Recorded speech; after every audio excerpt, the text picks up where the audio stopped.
From WBRE, this is 28 News on your side. It was the mighty 590, the radio station many of us grew up with and grooved to, and tonight, the mighty have fallen. 4 on-air personalities at WARM AM 590 will need to find new work after Citadel Communications pulled the plug. WARM will no longer broadcast locally produced programs. Satellites will take over, and the once powerful AM station will now air nationally syndicated radio shows. Tonight, those who have spent much of their lives at WARM remember the good old days. Wonderful WARM. It was number one. If you worked at WARM, you were really something, and it was a lot of fun. It was the premier radio station in the Wilkes-Barre-Scranton market. Bobby Day started at WARM in 1968, the fun days of radio. He did everything: DJ, news, sports, play-by-play. It was a way of life back then. Just the fun days of WARM radio, and we're known as the Sensational Seven, and everybody in 3-4 states listened to WARM radio at that time. One of the original Sensational Seven, George Gilbert, attributes the success to being at the right place at the right time. We had a format that was unique. The personalities were unique. The promotions were unique. Everything was original. But Gilbert says FM radio killed the AM radio stars. There is a spot for AM if it is programmed the right way. Kevin Lynn knows all too well about being fired from WARM. He was fired 5 times from the station, now talking it up on competitor WILK AM. I guess the thing that struck me most, especially having moved here from New York City, was how good these guys were. And I mean really, WARM set the standard. The idea that there was a local connection. And now that's gone. I mean, that'll be some satellite from someplace broadcasting something to somebody, but it's not our stuff talking about our lives here locally. In the past several years, WARM switched formats numerous times, trying to compete. Those changes failed, forcing this change. AM radio could really be a big thing, and that's what I was sort of hoping for, that would just hold on and wait until that time and maybe start it all over again. I'll land somewhere, I'm confident of that, but right now I'm just going to enjoy a couple days off, if not a little bit more, but I'm going to have a little fun doing it. So what we're really seeing here is an end of an amazing era. Well, Charlotte, the mighty 590 was the sum of the power of all of its personalities, beginning with the Sensational Seven. For those of us who caught that wave, it certainly was a great ride. Now, if you heard George Gilbert, Harry West, Tommy Woods, Joe Shaver, Ron Allen, Terry McNulty, Jerry Heller, and all the others, guys, thanks for the memories. It was magic radio. Are we good? Yep. All right, Kevin, you said you worked there 5 times. When was the times, like how long totally had you worked at WARM, or what was your? I guess I was there for sort of the last 10 years of as the station started to decline. I started there in the early 90s, and then as a fill-in, and then got a succession of my own shows from which I seem to get fired all the time. But it's one of those things. It's in the business, especially in the radio business. But that's where I started in radio, was with WARM. And what did you do exactly with the radio? Were you reporting, anchoring? Were you DJing? No, I never did any DJing. I'm actually kind of a moron when it comes to pushing buttons to make the stuff work. But I did I started with sports talk because I had a career as a sportscaster. Actually, at 28, I was the sports anchor. So I started in sports talk, and then I went to news talk. And then back and forth, either being fired or not fired. A lot of that really depended on who was involved and who was running the station at the time. Because they'd come in and they'd want to try something different, and they'd say goodbye, Kevin, and then a few weeks later they'd say, would you come back? And so it was back and forth like that. Do you have any really special memories or anything funny or memorable that you always take away, seeing that all these changes are happening? They're not going to making any local programming. Is there things that you remember that you'll always... Well, I guess the thing that struck me most, especially having moved here from New York City, was how good these guys were.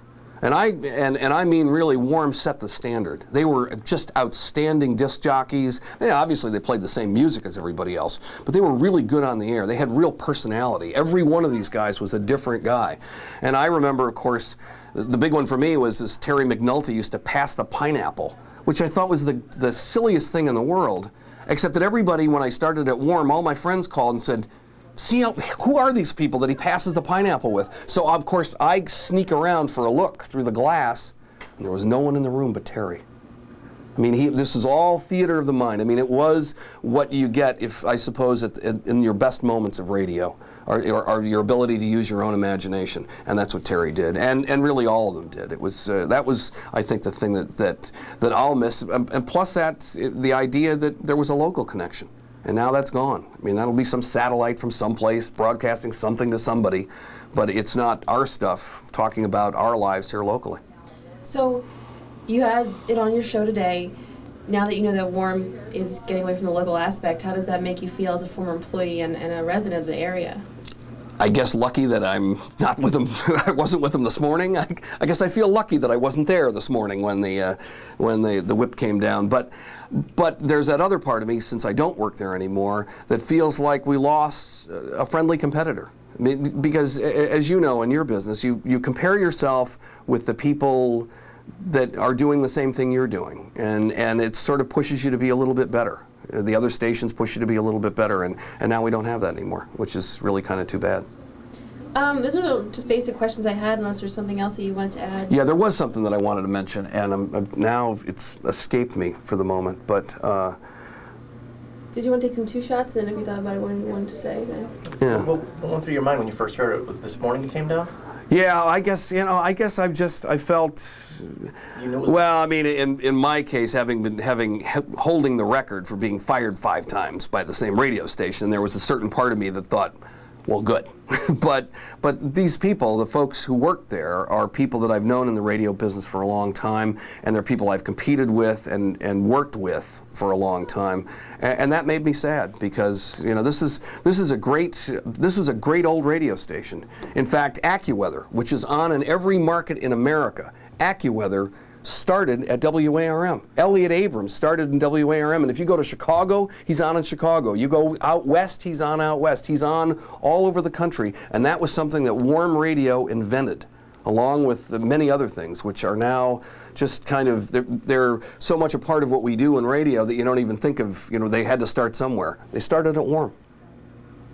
Another quick thing you guys were mentioning on the radio, WKRP in Cincinnati, which we all know, the character was based on? Yeah, I don't know but that's the rumor, because the guy who was the head of Susquehanna, which was the station, the corporation that started Warm, was a guy named Carlson. And I believe, in fact, his name was Art Carlson. And of course, WKRP in Cincinnati was also, the guy was a bumbling guy named Carlson, whose mother was really the brains of the operation. But you don't want to make any mistake about that. This Art Carlson, the Art Carlson from Susquehanna, the man who invented Warm Radio, was a real smart radio man. And that was, it was nice to be with somebody who was really a pioneer like that. Even though you haven't been with, you haven't been with them recently, any idea of what may have caused them to fade away like this? Well, it's the old, these are businesses anymore, and I think as much as anything, what happens is, as you may know, WILK, where I work now, is not owned by a local entity. It's owned by a company out of Bala-Cynwyd, which has 95 stations in 17 cities around the country. Same thing with Citadel. Citadel, which owns Warm, is a company from out west someplace. And I think that's part of it. And what happens is, the further you get from the radio station, the further you get away from the people who work in the radio station, the less you feel attachment to those people. And after a while, really what your relationship with a radio station is it's a balance sheet. And if those numbers don't add up at the bottom of the page, changes have to be made, and that's too bad. So your opinion was, when Susquehanna sold out, that it was the start of the end, or was it FM radio? No, it was FM radio killed WARM, because back then the thing that made Warm a famous station was the fact that you know what it was? It's kind of like the department store. Okay, the department stores are essentially dead now, right? Because it's all boutiques. If you wanted sporting goods, you go to a sporting goods store. You want, shoes, you go to a shoe store. Well, they used to have all that stuff in a department store, and it was the same thing. Warm was like a radio department store. And what they did was they played music, and they had news, and they had all this stuff. Well, then FM took over the music, and then it was a matter of, you better concentrate on news. And Warm was a little late getting into that game, and the business sort of passed them by, which again is too bad, but it's one of those things that happens. Okay, in our building, okay, that's KRZ is the old WBRE radio, which used to broadcast in that building, okay? And she was one of these, she was started in radio and then she was going back into television. And she was back and forth across the hall, and it was annoying her. She didn't want to do it anymore. But she, it took a few times until finally, there was an opening and she stuck. And now she feels stuck, but that's another matter entirely. Do you miss TV? At moments like this, yeah. Yeah. Yeah. I mean, there's something that what I like about radio is that the pace is different. I don't think, TV is cool because you're on TV and then everybody knows who you are. Yeah, and I started in television, so 28. And on a Saturday night, I was on national television the next night. Okay, 23 hours later, I was in 87 cities around the country on the independent network news. So this is, I have a lot of ambition, but I'll tell you something. The thing that I always worked on, was I worked on talking like I was talking to my best friend. Okay, and that I wasn't talking to my best friend. We were having a conversation. Mm-hmm. And make it conversational. If you ever hear my radio ads or any of the stuff I do, any of the advertising I do, it's all the same stuff. The whole idea is to make it seem like you're actually conversing with somebody. Mm-hmm. And that's, if you can get through the camera there, if you can get through just that 1 degree of separation, if you can get through the camera, then you'll have a big career in television. So. I haven't been doing this too long yet, but. Right. 3 years. Right. No, I think you do a nice job. I wasn't bullshitting you before. It's Ingy will tell you, I am the least patronizing person you will ever meet. It's getting used to the way, I was raised on Philly News, that's where I grew up, and then worked at WFMZ in Allentown as a producer, went to Alaska. Okay, that's good, thanks. You're welcome. Yeah, excuse me, when did you work for WARM, and what exactly did you do? I hear that you were one of the originals. I was one of the originals on the air. And that happened in June of 1958. Mm-hmm. One of the original sensational 7. When did WARM go on the air? Do you know about when it was established? Well, originally it went on in 1940. Mm-hmm. And that was on 1400 on the dial. Then, years later, they went to 590 and boosted it up to 5,000 watts. And that didn't happen until Susquehanna bought the radio station from, at that time, Bill Scranton and Martin Memelo. And when Susquehanna came in, things shut up. Within 3 months, we were #1. So what do you think attributed to your success there and the station's success? Well, I think being at the right place at the right time, because nobody else was doing it in the area. We had a format that was unique. The personalities were unique. The promotions were unique. Everything was original. And especially what really happened was when we had the Warm Day Appreciation Days at Rocky Glen Park. That's when everybody came. Traffic was tied up on 81. You're doing a story on 81 now. Nothing compared to what it was when we had the Warm Days. So when did you leave WARM? Well, I left WARM in 1961 to go to Wibbage in Philadelphia because I got a good offer there. And then in 1963, I got involved in a strike in Philadelphia. So I decided to get out and come back to WARM. And I came back from 1963 to 1979. Then in 76, I became manager of WARM. In 79, I got an offer to manage 2 stations in Williamsport. And then in 1986, I managed some stations in South Carolina, in Columbia, South Carolina. And then they sold the stations, every station I worked with, and I finally came back to Northeast PA, was transferred back here to KRZ. And then I'm round back at WARM Radio. What do you think? I know that Kevin Lynn attributes the downward slide to FM has killed AM radio. What do you think? I think it has, but I still think there is a spot for AM if it is programmed the right way, and especially WARM. WARM had an image that was unique, not only here, but across the United States. We were one of the top 40 radio stations in the country that had a particular news image. And all it was, giving away $5.90 for the best news tip of the week. And we had more news than anybody else in the area at that particular time. We had more awards from the Associated Press, and at that point UPI, they were in business then. And everything was unique. And there were, now don't forget, in those days there weren't that many radio stations that there are today. But in those days, AM was king. And then in 1972 or 73, FM started to make the inroads. The problem with AM radio still today is you still hear the lightning. The signals are not as strong as what they used to be because there are more signals in the air now. And you can't go back. Well, being in this industry for so long and hearing the news this morning that they're cutting all their local formatting and letting the 4 people go, how did it make you feel? What went through your mind? I'm going to give you a quote from an old friend of ours by the name of Ron Allen, who said at that particular time when Susquehanna sold the station and new owners took over, he said a bunch of terrorists could not screw up a format like the present owners did. And I think they're still doing it today. They don't know what they want. They don't know what they're going to do. They've changed formats how many times in the past 3 years? And if you're not consistent in something, you're not going to go anywhere.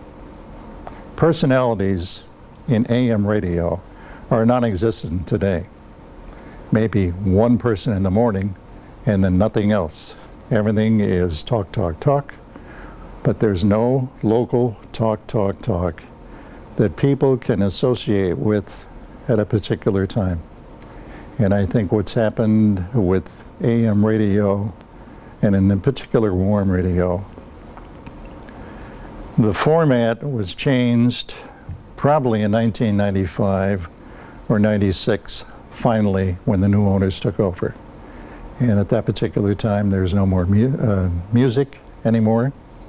They tried the format of doo-wop and oldies. We never said the word doo-wop in the early days for 2 reasons. It was a New York City vernacular at that particular time.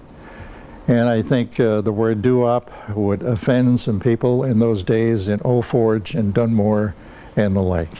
That's why we never said doo-wop. Anything else you want to tell me about your experiences there, or just how it's made you feel, you know, working there, and now it's kind of the local aspects are fading away? Being the age that I am, I grew up at the right place at the right time. Format at that particular time in radio was dying prior to that because everybody was afraid of television.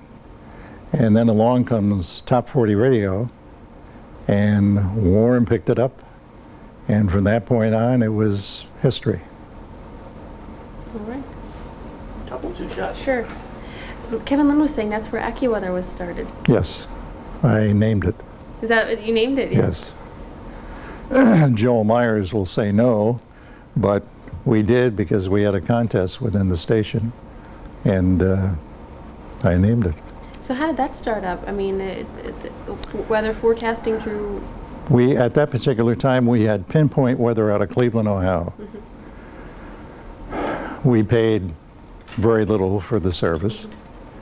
However, Ron Allen was watching Channel 44 at 6 o'clock every night.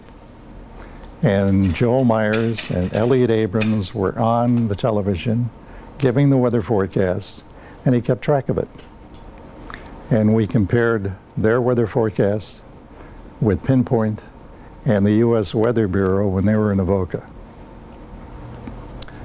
State to use all their equipment if they wanted to get in business. So we called them into the station, sat them down, and they said that we don't know anything about radio.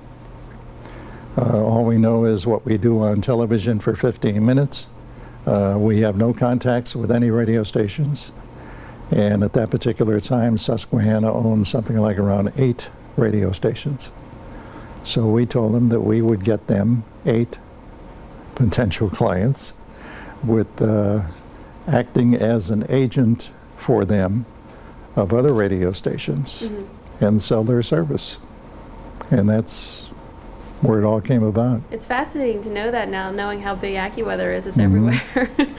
They used that service in Alaska. Bowling. We did everything just to get out in the public.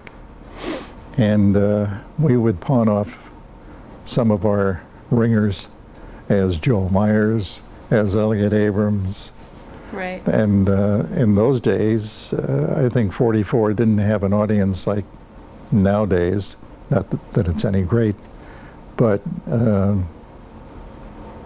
it was just a thing that we felt that people would associate, because with the numbers that we had in those days,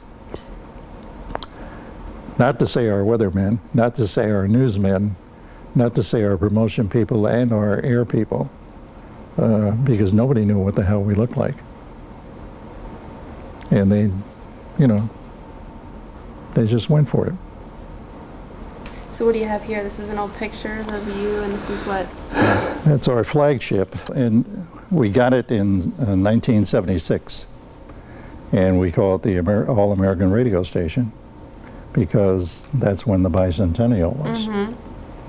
So we went around and we did broadcasts from there, and just got it out in the public all the time. It was a pig. Are we good, Tony? He's been there a long time, huh? Well, he left for a while. He worked for me years ago. And then he got a job from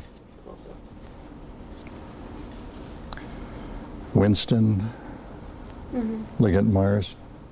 I think it was Liggett Myers that he worked for. And he sold 10, 11, both. How long were you up there? Thanks to service, I was 18 months up there. Hated it. Elmendorf?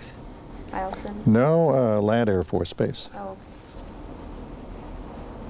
I was in Fairbanks for 9 months, and then my husband and I moved to Anchorage for a year. I just moved back here 2 months ago. My husband's from this area. Oh, okay. What years were you at Temple? 95 to 99. Oh, he was there earlier. Yeah, he was there in 87. 80, yeah. Started in 87, 88. Andrew, can you move a hair back? Stool back just a couple of hairs. Okay. Is that better? Perfect. This okay? There. Yeah, that's good. About All right. Yeah, it doesn't bother me. Okay. Okay, we're ready. All right. You're looking at her. I'm not Yep. her. I guess I know that you were talking to Al, and there's certain things that you want to talk about and don't really want to talk about. So whatever you want to tell me, that's great. And if I ask you a question, just tell me you don't want to talk about it. That's fine. Yeah. Okay. That's what editing's for. We're not live. I guess just tell me a little bit about your background. When did you start at Warm, and what did you do there? Well, I had the pleasure of starting back there when radio was fun. In 1968, George Gilbert hired me back in 1968, had the opportunity to work with great guys like Ron Allen, Terry McNulty, and just the fun days of Warm Radio. And we're known as the Sensational Seven, and everybody in 3-4 states listened to Warm Radio at that time. It was #1, and if you worked at Warm, you were really something, and it was a lot of fun. What made it fun? I think just being the people, the music, the people of this area is fantastic. They're fantastic. Warm Radio is a community station. We were out in the public. We got to know the people got to know us, and just made the job one heck of a ball. From what I hear, you were kind of a utility player, did a little bit of everything there. I've done everything, from disc jockey to news to sports to play-by-play to color, news reporting, anchoring. I've done it all, and that's one of the great things about radio. You can do different things, and the adaptability to move on to something else, and that's part of the job. Was fun. So when did you find out about the changes? Well, we thought that there might be some changes after the new year. We really didn't expect to hear them today. But being the business that it is, we found out about 10:30 this morning. Rob Neihart, the program director, finished his show at 10 o'clock. He was informed first, and then Paula Degnan, our news director. I was on the road covering an assault story in Wilkes-Barre and got a call to come in and found out. And Sam Liguri also got a call to come in early and just to be told of our demise. And so that's it, that you were just let go today? We're done today, and they will be selling the radio stations, all the AM properties. So they just want to strip the property, strip the stations, and try to sell it from there.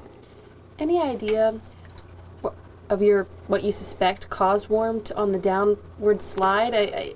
Some people think it's FM killed AM. Well, that's part of it, absolutely. AM radio has been on the downslide ever since. Doesn't mean it could not be a profitable business at this time. It could very well be, and of course, down the line with some of the other technology coming out in broadcasting, AM radio could really be a big thing. And that's what I was sort of hoping for, that would just hold on and wait until that time and maybe start it all over again. We try to bring the old WARM radio back. Rob Nyar did a great job in getting a format together and trying to bring it back, and the numbers were coming up very good, but we had a little change in ownership, and every time that seems to happen, something changes, and we went back to talk radio. So what does the future hold for you now? Well, right now I'm going to enjoy the time off a little bit with the holidays coming up, and I've got a lot of work that I want to do myself. And I still have the Penguins hockey that I do, and the Pioneers football will be coming up in the spring, and I'll land somewhere. I'm confident of that, but right now I'm just going to enjoy a couple days off, if not a little bit more. But I'm going to have a little fun doing it. Is it sad? Does it make you sad knowing that how great WARM was at one time, where it is or where it isn't right now? Yeah, in fact, one of the things I was doing all afternoon, I was thinking about, as I mentioned, George Gilbert, Ron Allen, Terry McNulty, the good days, what radio was like. You always wanted to be there. Everybody was a family together, and we just had one heck of a good time. And those were the real fun days of radio. The music was different. We carried the sports. We were a community radio station. As I said, we were out in the public. The WARM softball softies, we used to play tons of softball games all over what we called Warmland, and so that's all gone. So I sort of reflected back on some of my old friends and some of the old good days. All right, did you have any questions, Tony? George Gilbert said like one of the biggest things was the Rocky Glen events. I mean, you agree? Oh, the WARM days at Rocky Glen, nothing could ever top those. Some of the artists that have come in to Rocky Glen, we had people hanging from trees, 10,000 people at Rocky Glen Park to see these artists come in. We also had other artists come in, play with Joe Nardone, another great guy that I had the opportunity of getting to know through this business. Neil Diamond started at Sansui Park, where Hanover Township High School, or Hanover Area High School is now. And just those were the good old days, and these guys were coming in. Freddie Cannon flew in from California for my wedding. So, it just brings back some good memories. All right. Okay, a couple two shots. You guys are talking about anything right now. Do you have any, I don't know, anything, I see all the mugs. Did you have anything else around that's like WARM related? It wouldn't be in a box somewhere? Yeah, I don't know. Yeah. I thought we had plenty of file. I just didn't, so yeah, George Gilbert and Kevin Lee. AccuWeather, the name. That's what George Gilbert said. Yeah. He told me that Ron Allen would say different. They didn't have a name. They didn't have a name, and Ron Allen says AccuWeather. Yeah. So, that's the whole thing about back then. Everybody cared about each other, too. It wasn't a real backstabbing business, and when you were there, you sort of knew you were there at least for a while. If you were going to lose, you had to screw up to get out. So, but now it's just corporate America. It's totally different. Your number. Yep. You're no longer a name. You're a number. Well, that's what I hear from everyone telling me, that everyone who's been in this business, who lived in this area for a long time, has had some sort of experience with WARM, working there at one point or another. If you worked in this business, if you grew up here, then you worked for WARM at one point. Yeah, absolutely. And a lot of people in the media business today, at one point or another, you could check them out. They've worked at one way or another, even up the other, but the other way. But a lot of guys have gone through. Vince was, I used to call him Vinny Swinny Reno, but some great guys. And you work with Vince, so you know what he's like, and just a lot of fun. Old, and everyone tells me to stop whining. I should be used to it by now, but I will move back here to be warm. We have more daylight here now, too. Yes, a lot more daylight. I was in Fairbanks for almost a year, then in Anchorage for a year. it was a very, very strange place. I mean, it was fascinating and an interesting place to work and live, but I'm glad to be back. Did you move because of your career? Or okay. Yeah. And he followed me around, and we got married actually in April while we were living up there, but we got married in Key West, Florida.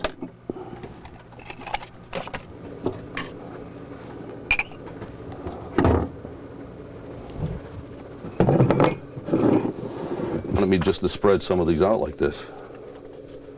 What are they about? How would you rate the top 40? By callers? The amount of calls per song? Yeah, it's sales in record stores. Okay. You know, we'd call the Joe Nardone's and the Square Record Shop, and I forget that one up there in Scranton. You know, they tell us what the hot ones are. Okay. Before someone else does. A message from drug-free Pennsylvania. Hall of Fame quarterback and Super Bowl MVP Joe Namath features helpful information and support for patients at risk for a heart attack or recovering from heart attack and stroke. The site can... and the ad console. Make us the first button on your car radio, so you'll always be first to know. News Talk 590, News Talk 590, WARM. Tracy?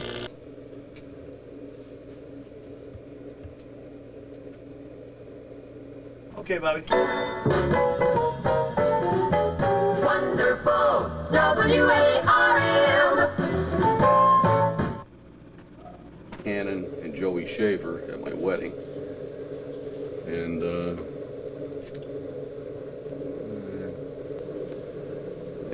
We just had a charity basketball game.